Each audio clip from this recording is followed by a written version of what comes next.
Mi padre estuvo en Auschwitz. Mi madre estuvo en el campo de concentración de Majdanek. Cada uno de los miembros de mi familia por ambos lados fueron exterminados. Mis dos padres estuvieron en el levantamiento del gueto de Varsovia. Y precisamente por las lecciones que nos enseñaron a mí y a mis hermanos, no voy a quedarme callado cuando Israel comete crímenes contra los palestinos. No hay nada que me parezca más despreciable que utilizar el sufrimiento de los judíos para intentar justificar la tortura, la brutalización, la demolición de las casas que Israel comete contra los palestinos. Me niego a ser intimidado o presionado nunca más por las lágrimas. Si tuvieras corazón, estarías llorando por los palestinos. Este era Norman Finkelstein, historiador judío estadounidense expulsado de la universidad en la que trabajaba y condenado al ostracismo por sus denuncias al sionismo. Contra el goteo incesante de muertes, de sangre, hay quienes claman dentro de Israel. Buscamos a quienes buscan allí la paz. Judíos contra el genocidio palestino y la ocupación israelí. No existe un buen sionismo. Es una ideología racista, es una ideología violenta. Y no me crean a mí, miren a Palestina en los últimos, no me refiero a 10 en el barrio de Sheikh Jarrah. Todo el mundo sabe lo que sucede cuando arrojas una bomba de 1 tonelada en un barrio residencial. No es necesario ser un genio, sabes que la gente morirá. Israel es una democracia para los judíos. Incluso eso lo pondría yo en duda. No sé yo si es una democracia, un régimen que practica un apartheid y está llevando a cabo un genocidio de sus vecinos. Violeta, crudos días. Crudos días. Escuchábamos el alegato de Miko Peled, célebre activista por los derechos de los palestinos. Sí, él es judío e israelí, hijo del general Matityahu Peled, que luchó por la creación del Estado de Israel en 1948 y en la Guerra de los 6 días. Por lo visto y por lo vivido, Miko Peled es, además, un ferviente antisionista. Y lo hemos querido escuchar hoy porque llevamos 3 semanas asistiendo horrorizados no solo al genocidio en Gaza, sino también a la reacción de una parte de la sociedad israelí que ha respondido con auténtica sed de venganza, pidiendo más bombas, más sangre y burlándose de los miles de muertos a manos de su gobierno. Entonces, ¿de verdad no existe otro Israel, como decía Peled? Es lo que queríamos entender, porque entre quienes aplauden que siga el ojo por ojo, existen otras voces, aunque minoritarias, de personas israelíes y también judías fuera de Israel que exigen que se detenga la masacre y el apartheid. ¿Y dónde están? ¿De quién hablamos? Hablamos de personas como algunos de los secuestrados el 7 de octubre por Hamas, como Yocheved Lifshitz, activista por la paz israelí de 85 años, que al ser liberada saludó con deferencia a sus captores y luego explicó a la prensa que lo había hecho porque le habían tratado con humanidad, o como la familia de otros rehenes israelíes que piden que no se use a sus seres queridos para derramar más sangre, o de otros activistas y asociaciones que llevan años denunciando la violencia que solo genera más violencia, en definitiva pidiendo paz. Pues aunque son pocos, hemos querido hablar con algunas de estas personas porque sus testimonios son de un valor incalculable. Como lo son las protestas de la comunidad judía de Estados Unidos, máximo aliado de Israel y socio en la guerra, en el que cada vez más personas empiezan a despertar a los crímenes del Estado israelí y gritan no en nuestro nombre. A continuación os ofrecemos una entrevista con una de esas voces que grabamos hace unos días.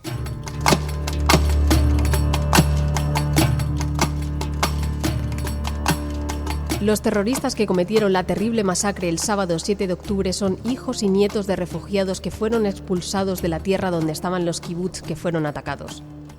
La rabia que sentimos ahora contra Hamas es por la humillación, por el dolor, pero también porque hay un sentimiento de culpa muy profundo que hemos ocultado todos estos años por los refugiados. Hacíamos como que ya no era un problema, que se habían ido y que no podíamos olvidarnos de ellos, pero sabíamos que no era cierto. Escuchábamos un fragmento de la entrevista que realizó nuestra compañera y colaboradora de este programa, la periodista Patricia Simón, en La Marea, a Jeremy Milgrom. Violeta, contemos quién es. Él es un rabino nacido en Estados Unidos que vive en Israel desde 1968. Pese a ser un veterano que combatió en el ejército israelí, en las últimas 3 décadas su trabajo se ha centrado precisamente en lo contrario, en luchar por la paz en Oriente Medio. Y en este sentido es uno de los fundadores de Rabinos por los Derechos Humanos y de Clérigos por la Paz, una iniciativa interreligiosa palestino-israelí. Y hoy nos atiende desde Tel Aviv. Jeremy, gracias por atendernos. Es un I'm placer happy to estar be aquí. here. ¿Dónde estaba usted el 7 de octubre cuando ocurrió el ataque de Hamás? ¿Qué sintió y qué hizo? Estaba en la cama, eran las 6:30 de la mañana.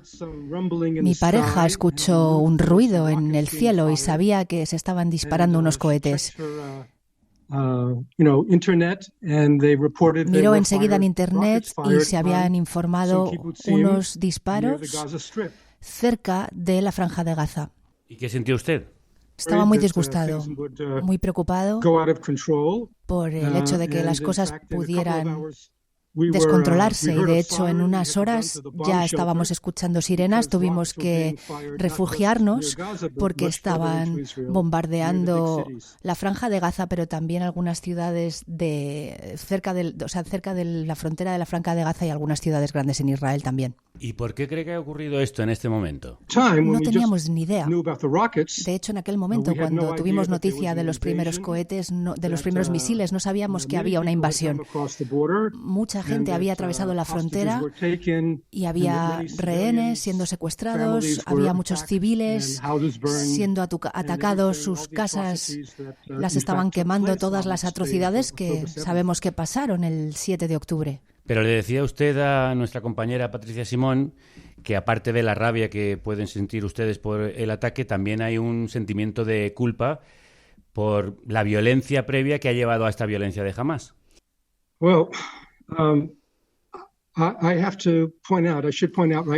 Tengo que decir ya al principio de esta conversación que la mayoría de los israelitas sienten la rabia y muy pocos expresan cualquier tipo de conciencia por los motivos que están detrás de estos ataques, por las condiciones en las que viven los palestinos en Gaza. Claro, ¿y cuáles son esos motivos, cree usted? Además de la atrocidad y la barbarie, resultó un shock tremendo y no solo fue el ataque cerca de Gaza, sino que había un sentimiento de que miles de personas habían atravesado la frontera y no teníamos ningún tipo de protección, que podrían estar cerca de nuestras casas en cualquier sitio, en cualquier parte de Israel. Y empezamos a sentir una profunda inseguridad, además de mucho enfado. Y además de eso, como le decía, ¿cuáles son las condiciones de vida que cree que han llevado a una parte de los palestinos a hacer lo que han hecho y a otra parte, incluso aunque no sean los ejecutores, a apoyar la acción de Hamás? Israel ha mantenido a Gaza en un asedio durante los últimos 10 años, 16 años. Llevamos 16 años controlando sus vidas, la electricidad que tienen, la cantidad de agua que tienen, cuántas calorías que pueden ingerir. Es un asedio en toda regla de Israel a Palestina. Si pueden entrar en Israel, muy pocos pueden. Si pueden recibir atención médica avanzada, ¿o qué derechos tienen? Es como una especie de prisión al aire libre. Y de vez en cuando ahí se dan conflictos, conflagraciones y rondas tremendas de violencia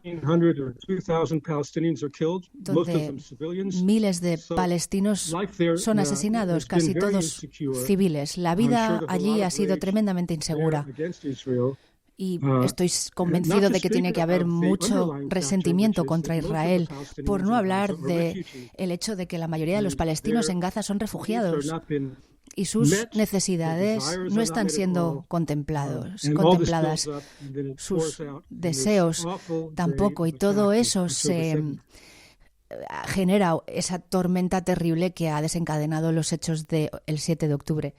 Después de esos hechos hemos visto vídeos de israelíes en redes sociales burlándose de los cortes de agua y de luz a los gazatíes, bebiendo agua del grifo, haciendo tutoriales satíricos sobre cómo maquillarse sin luz, incluso riéndose de las madres que han perdido a su hijo bajo las bombas. ¿Qué opina usted de estas actitudes? It's so horrible. You're telling me things, some which I know, some of which I don't know. Es terrible, me estás contando unas cosas que me avergüenzan profundamente como israelí, como rabino, como ser humano. Esto es terrible. Y lo que ha pasado es que durante los años los palestinos han sido deshumanizados, han sido demonizados. Y esto resulta en unas actitudes, sobre todo cuando los israelitas se sienten amenazados, cuando están enfadados, cuando hemos sido dañados, estamos de luto por nuestras muertes y la gente clama la venganza. El ridículo que acabas de mencionar es avergonzante, pero me preocupa más aún la cantidad de violencia que ya ha empezado y que va a continuar.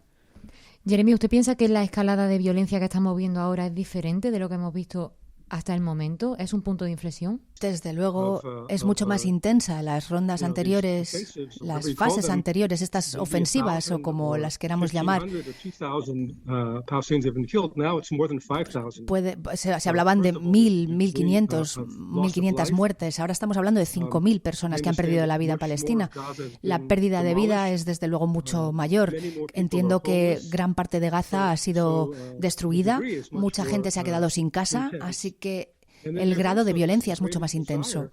También, por otro lado, está el deseo israelí de eliminar a Hamás de una vez por todas, de asegurarse de que no vuelvan a tener la capacidad de gobernar.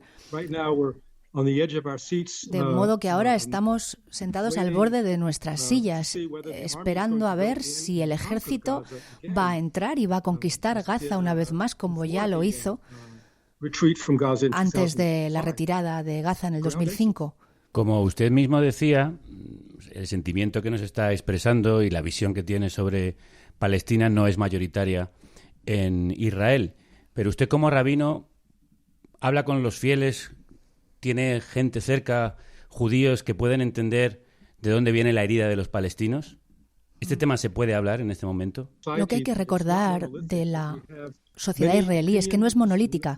Tenemos muchas opiniones y muchas subculturas en Israel, incluido el campo de paz, incluida la gente que ha estado muy activa en ayuda humanitaria, en las vidas políticas. No soy el único, y también hay muchas comunidades religiosas a las que les importan estas cosas y les preocupa el lado humanitario de este conflicto. Esa voz existe, pero el hecho es que hay tantísimo resentimiento y rencor, y lo que se está expresando ahora mismo en ciertos corredores de poder es que va a haber una mayor persecución en contra de las personas que expresan su opinión, como lo hago yo. Y ya es posible que algunas personas sientan que es peligroso manifestar ciertas opiniones y que podría acarrear problemas legales. ¿Y usted no siente miedo expresando esas opiniones, por ejemplo, aquí? Hasta ahora la cosa no está tan mal. Es algo que podría pasar. Pero al hablar contigo sí tengo que decir que me da miedo quizá no expresar de manera categórica los sentimientos israelíes, que son tremendamente intensos ahora. Hay un grado de sentimiento de injusticia, de enfado contra el gobierno, contra el ejército por no proteger a los israelíes. Y estoy muy asustado por lo que puede llegar a pasar y por la falta de confianza en creo que es uno de los momentos más preocupantes en la historia de Israel, quizá peor incluso que el momento en el 1973, donde los sirios y los egipcios se derrotaron militarmente.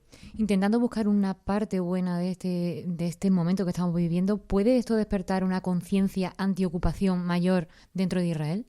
Era mi esperanza, y me he dado cuenta con el tiempo que lo más probable es que haya una venganza terrible, no solamente en Gaza, sino también en Cisjordania, donde los colonos radicales pueden hacer prácticamente lo que quieran. El ejército lo permite. Me preocupa que las cosas empeoren antes de que mejoren. Cada vez que hay una ronda de violencia, habrá gente que diga, ¿por qué está pasando esto? ¿Cuáles son las causas raíz de esto? Pero la reacción más típica es la de la ira, el enfado y el deseo de venganza, y eso es lo que me preocupa a mí ahora. Y aunque la religión es muchas veces el motivo del enfrentamiento, aunque no solo, puede ser también el origen de la solución. ¿Pueden entenderse, usted como rabino piensan que pueden entenderse musulmanes y judíos? Creo que sí. De hecho, uno de los diálogos más famosos entre una figura palestina y un colono israelí fue entre uno de los líderes de Hamás, de hecho, y un rabino. Esto fue un hecho precioso, el hecho de que pudieran decir: sí, nuestra religión nos puede unir, y pienso que es posible. Hoy en día vemos hasta cierto grado que lo que está haciendo Hamás está motivado desde la religión y desde luego desde el extremismo. Y también es parte de la conciencia judía. No sería fácil, desde luego, pero posible es. Y yo espero que los que somos creyentes trabajemos más para poder desarrollar un lenguaje común. ¿Hay, de hecho, comunicación entre comunidades religiosas? ¿Usted habla con el otro lado? Uno de los mensajes más conmovedores que he recibido durante estos tiempos tan difíciles